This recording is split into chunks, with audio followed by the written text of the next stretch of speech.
Bueno, seguimos con el abordaje de las enfermedades crónicas desde la estrategia HARTS, OPS, MinSal, con la doctora Lourdes Harkin, a quien le pido me acompañe para mientras la presento. Bueno, la doctora tiene su especialidad en medicina interna, una subespecialidad en diabetes y nutrición. La doctora Harkin tiene un posgrado en endocrinología y actualmente es colaboradora técnica de la Oficina de Enfermedades No Transmisibles del Ministerio con el componente cardiometabólico, priorizando hipertensión arterial, diabetes y enfermedad renal crónica. Es la encargada de la socialización y ejecución de las normas de pie diabético dirigidos al Sistema Nacional de Salud. Además es docente de pregrado y posgrado. Con nosotros la doctora Harkin. Sí, tengan todos muy buenos días. En esta ocasión, pues, vamos a presentar, como ustedes saben, cómo se está abordando las enfermedades crónicas a través de una estrategia propuesta por OPS. Esta estrategia llamada HARTS es un acrónimo, ya vamos a ver a qué significa, ¿verdad?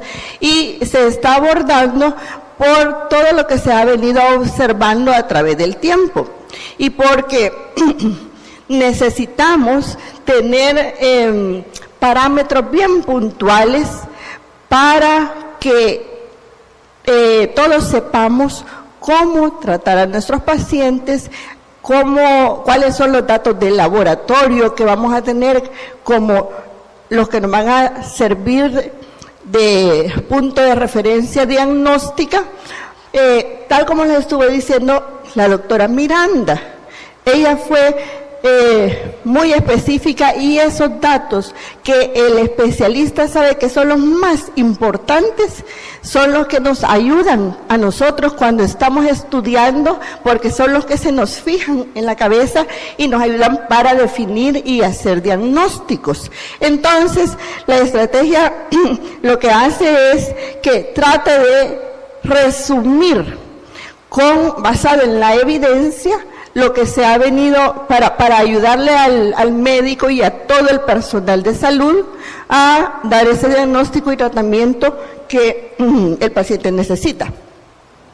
Esta estrategia se está llevando a nivel de todo el país. Ustedes ven aquí que están también otros prestadores de servicios, ¿verdad? Como Salud y el Seguro Social, no sé algo. Bueno, quiero decirles, antes de que entrar en la estrategia HARTS, que en el 2000,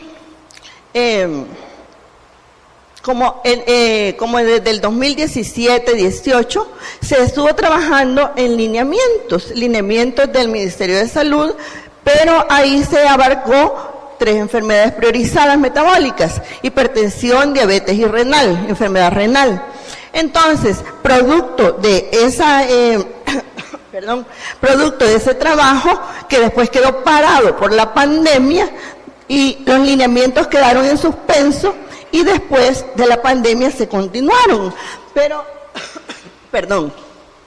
lo que se abordaba era integralmente estas enfermedades, porque sabemos que muchas de estas enfermedades metabólicas tienen los mismos factores de riesgo, ¿verdad? Entonces, abordando los factores de riesgo, vamos a hacer que también incidir sobre las enfermedades crónicas, las que se han priorizado: obesidad, diabetes, hipertensión, enfermedad renal y algunos trastornos mentales, cáncer y EPOC.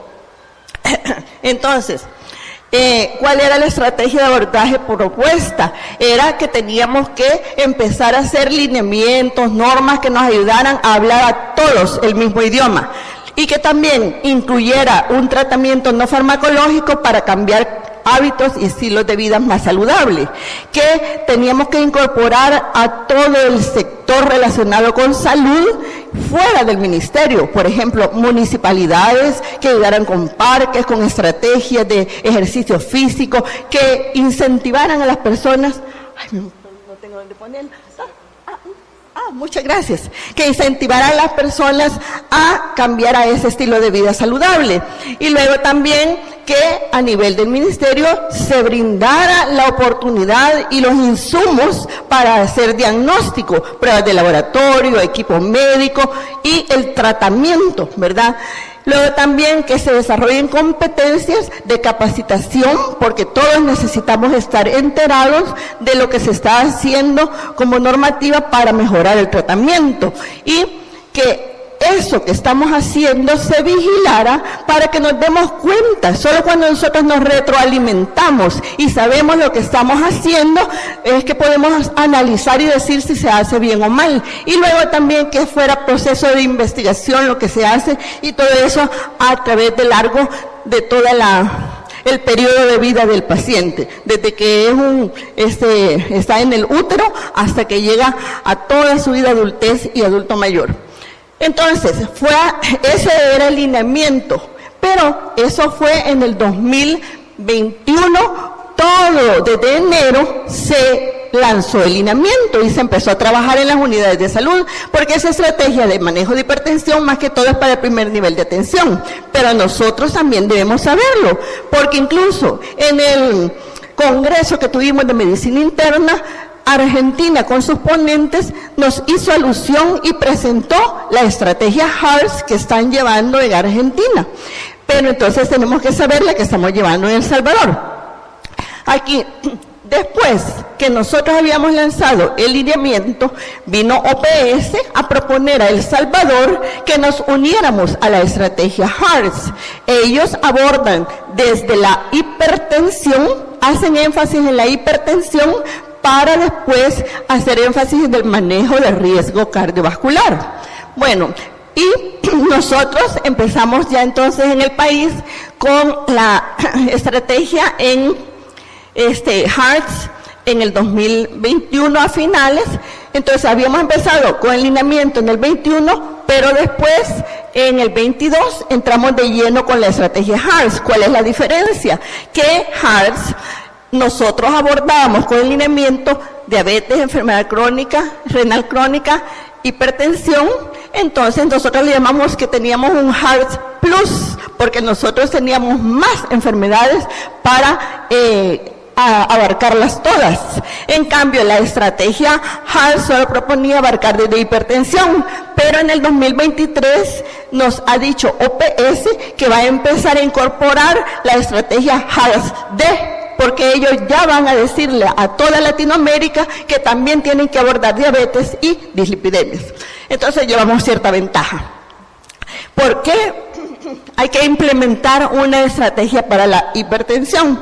Les queremos presentar un caso real. Este es de una unidad de salud. Es una pacientita que ustedes van a ver aquí. Esos son datos tomados del expediente y se siguió a la paciente desde 1996, aquí están las fechas, aquí están parámetros que se miden, ven que todo lo rosadito es parámetros antropométricos, presión arterial, índice de masa, y aquí está lo relacionado a diabetes y todo el metabolismo de glucosa, lo renal y aquí los lípidos, ¿vale?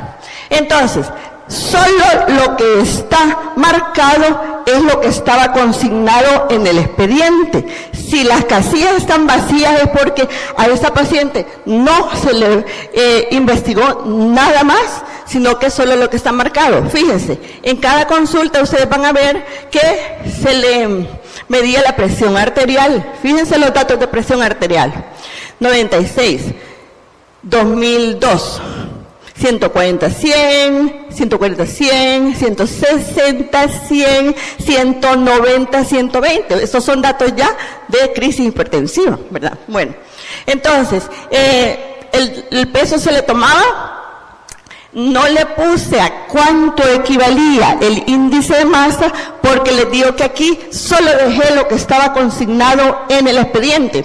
Entonces, el índice de masa de ella variaba entre 34 y 39. ¿Y qué pasó con esta paciente? Miren, el peso fue subiendo, o sea que de 34 de índice de masa, por allá, llegó a tener como 39 de índice de masa.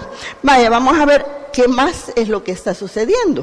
Así pasó la paciente con esa presión que ustedes pueden ver muy alta. Solamente por aquí, por el 2010, llegó con unos datos de hemoglobina, 12.2, y también de colesterol, 241. Creo que después de eso, pues ya no tuvo ningún otro examen. Bueno, hasta allá, 2015, parece que llegó con una creatinina. No sé si se le hicieron la unidad o si ella la llevó de fuera. Y así pasó la paciente, ¿verdad? Pero también les quiero enseñar cómo fue tratada.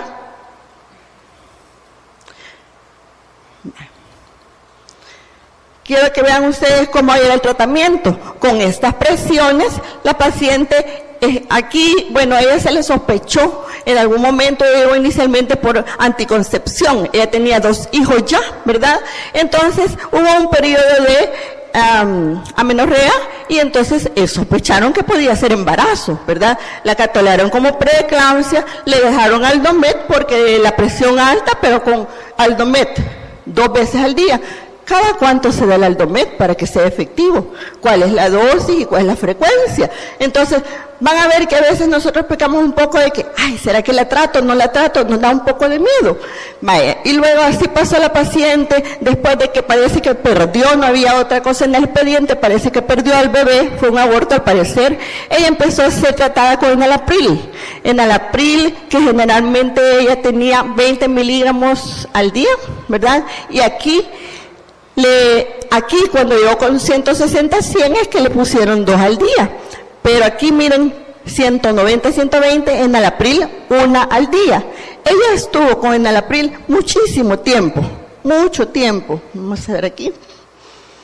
Ustedes ven, aquí a alguien le asustó, ¿verdad? Y el enalapril realmente es un medicamento que tiene que darse solo una vez al día. No. La vida media es 12 horas, entonces tenemos que darlo 2 veces al día, ¿verdad?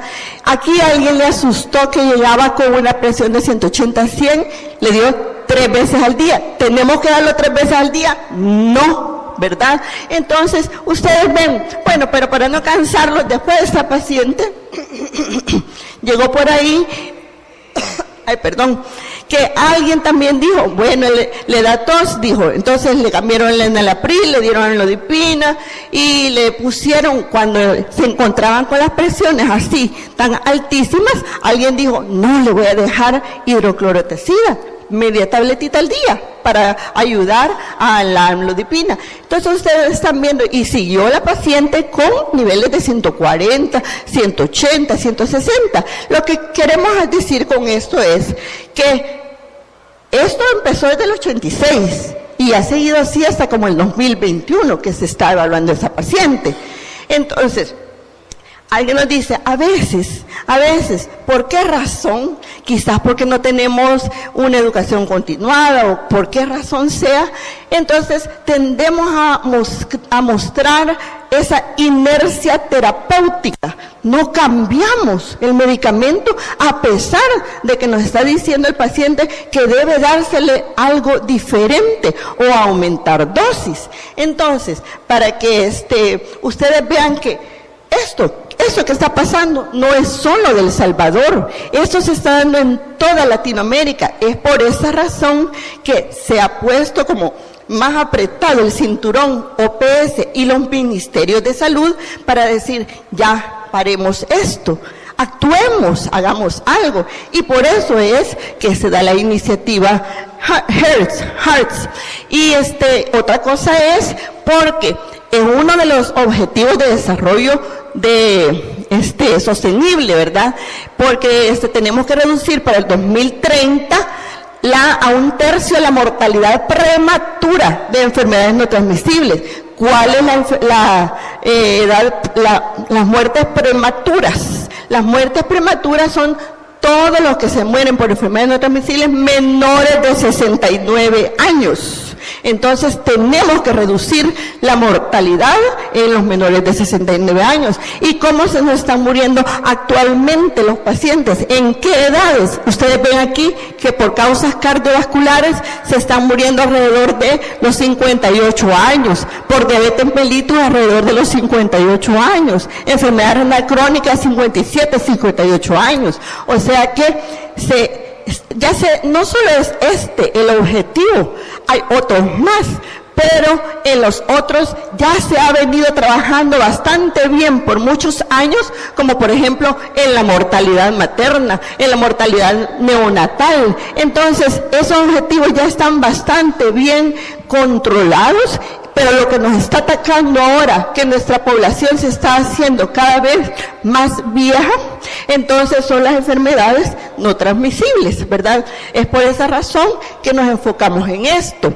Y bueno, algunos datos claves que tenemos es que dentro de las defunciones, pues cuando revisamos las que más muertes causan, las enfermedades causan 80% de las muertes prematuras, las enfermedades crónicas.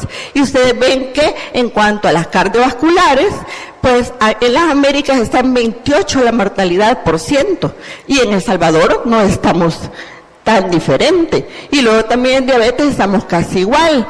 Entonces, por eso es lo que se ha decidido atacar desde los factores de riesgo, que son los modificables, que ya sabemos que combatir ese consumo de tabaco, combatir la inactividad física, el consumo de alcohol y la sal, que es la relacionada con la hipertensión.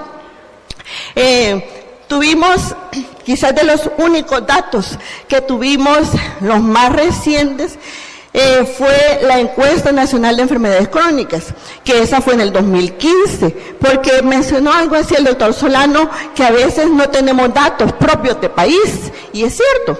Esta encuesta fue la que pudo hacer que lográramos estimaciones poblacionales para conocer cómo están las enfermedades crónicas en el país. Entonces, tenemos que, en cuanto a hipertensión, 37% de nuestras personas prevalecen con la hipertensión, o sea que de 100 personas, 37 son hipertensos. Igual en diabetes el 12%, enfermedad renal el 12%, y si suman sobrepeso más obesidad, tenemos 65% de nuestra población en cualquier grado de aumento de peso, ¿verdad? Y dislipidemias también. Entonces, una meta nos ha dejado OPS, que por lo menos para el 2025, que reduzcamos esta prevalencia de hipertensión a 25% para tratar de alcanzar la meta del 2030, ¿verdad? Y por lo menos en las otras enfermedades no las aumentemos, aunque sea que no las aumentemos.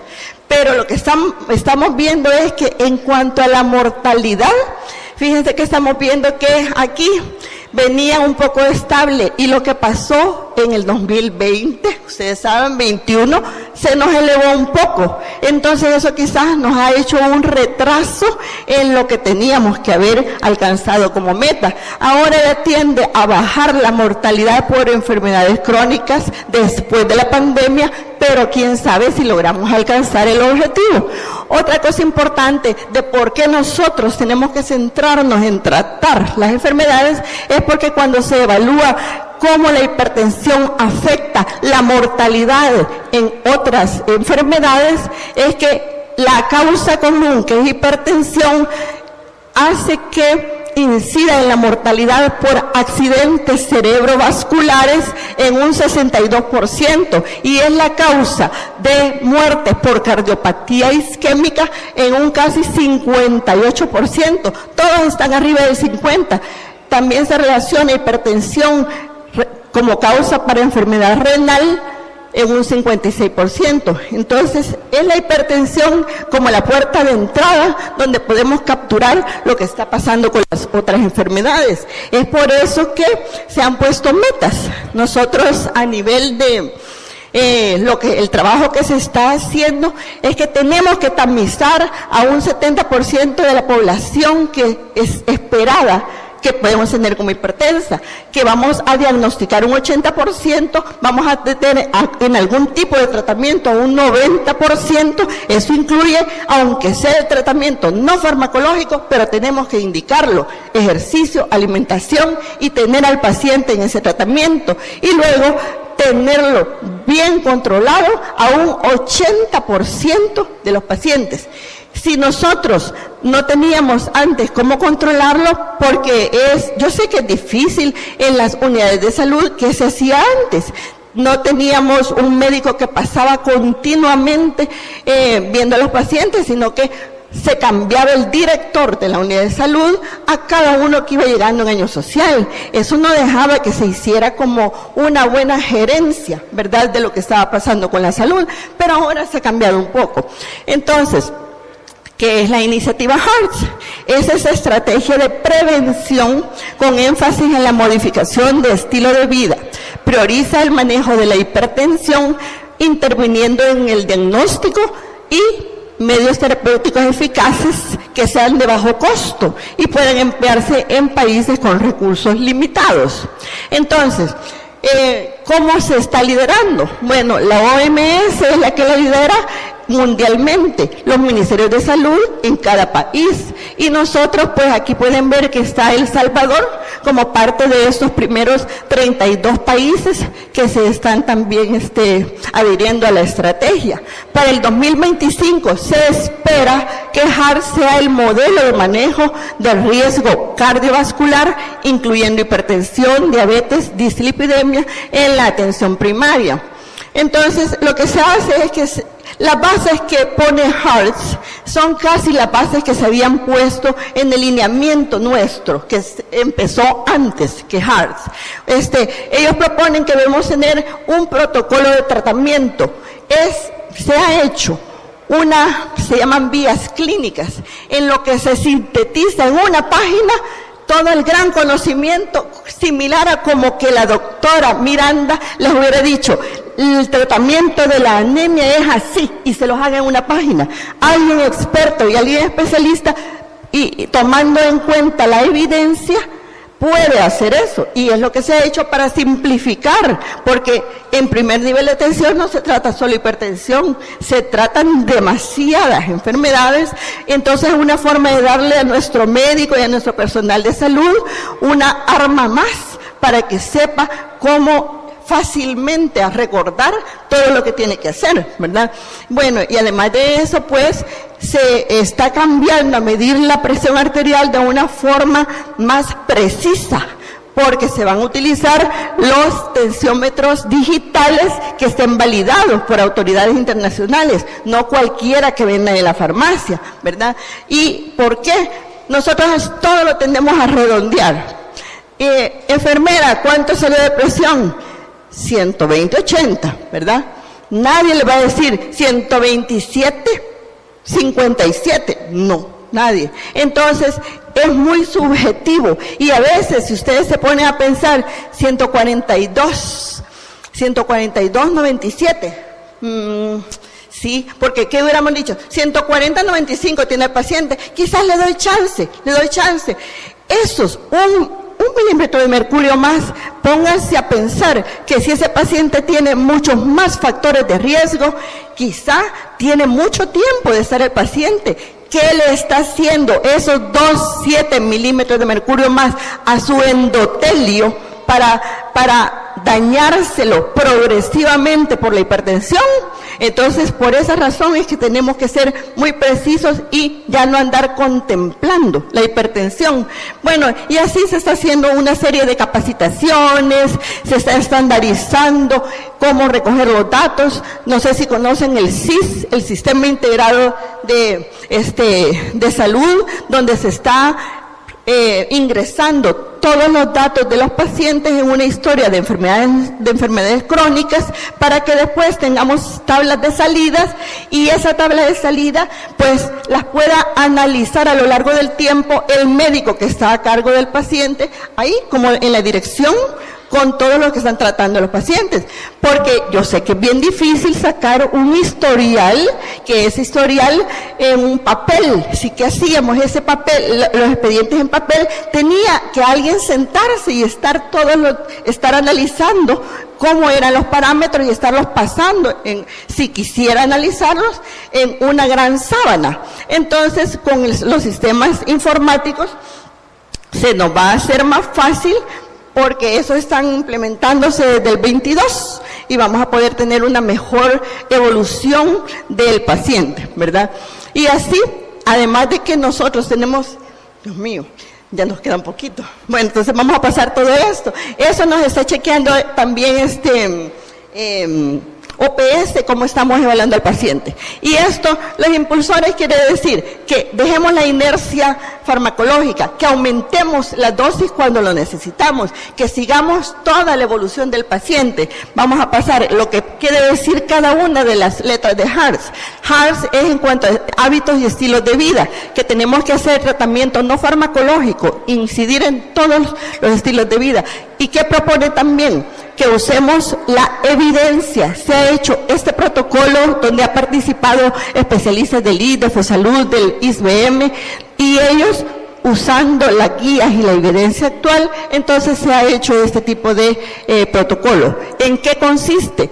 Que se tiene que usar inicialmente medicamentos combinados a baja dosis, y de preferencia que sean medicamentos que se tomen una vez al día, porque eso mejora la adhesión del paciente. No se le anda olvidando las dosis, que son 3, no se le anda olvidando. Y también el 90% de estos pacientes con hipertensión tendrán que controlarse con 2 o más medicamentos. Por esa razón, bueno, ustedes ven que a nivel privado, ¿desde cuándo están los medicamentos combinados?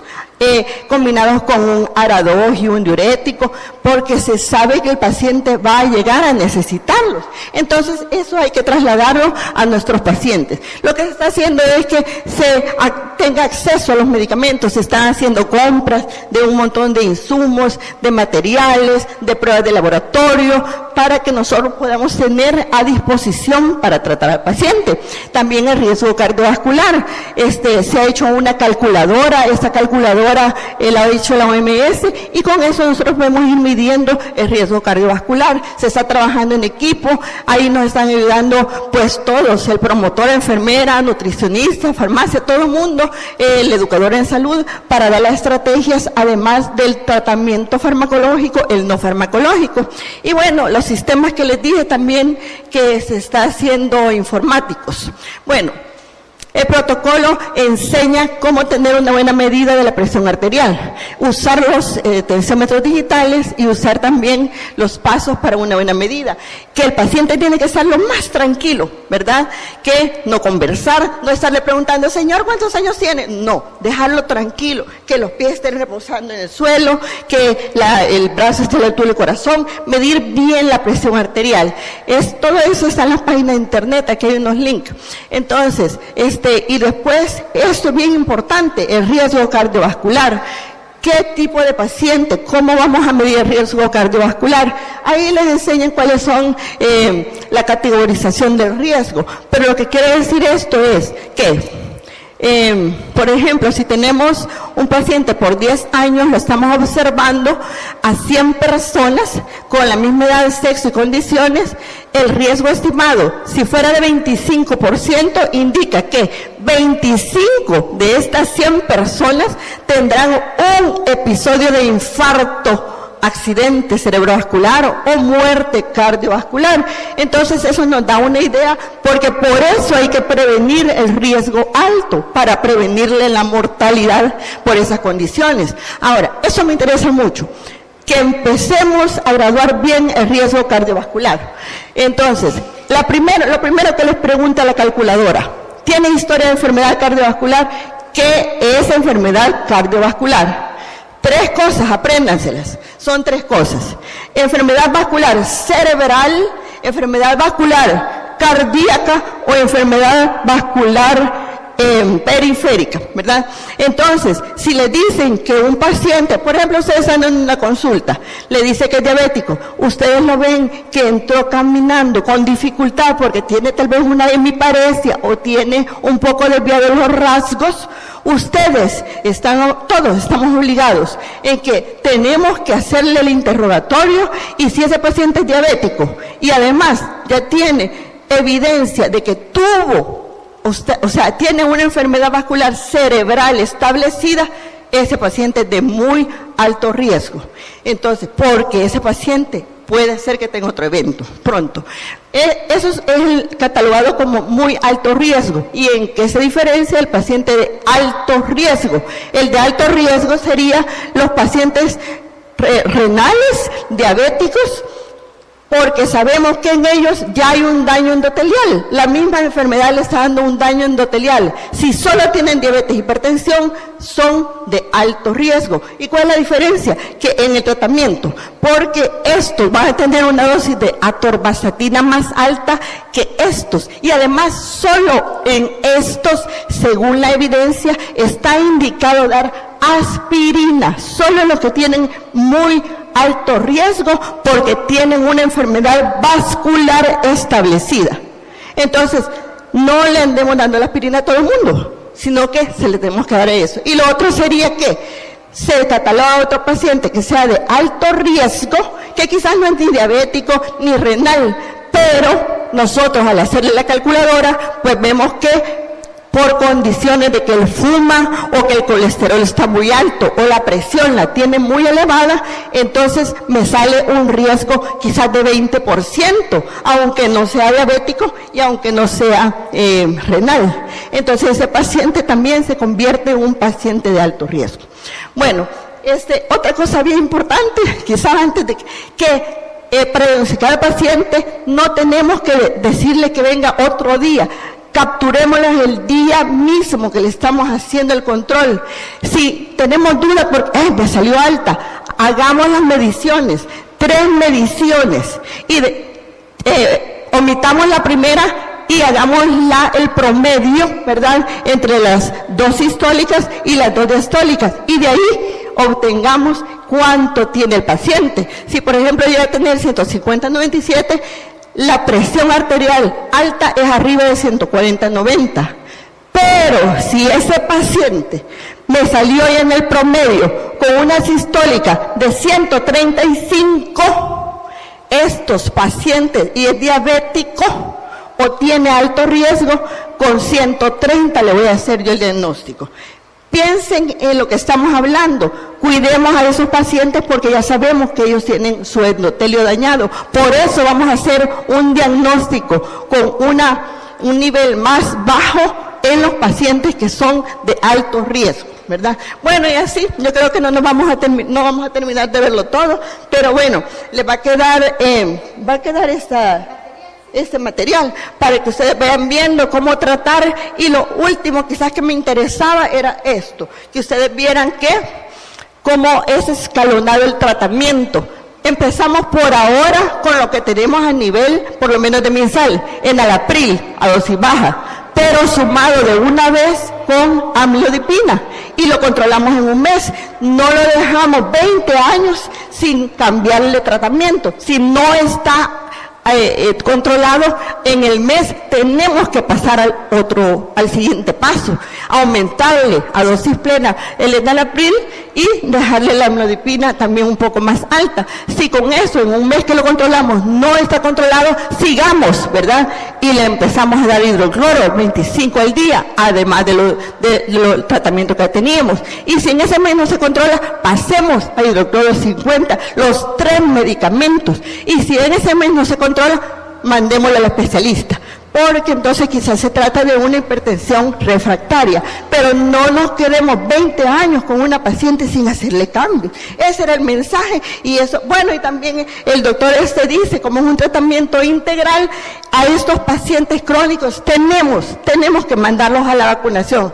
Quizá a veces tenemos dificultad para suministrar algunos productos a los pacientes en el sistema público, pero nosotros indiquemos lo que tenemos que indicar en el expediente.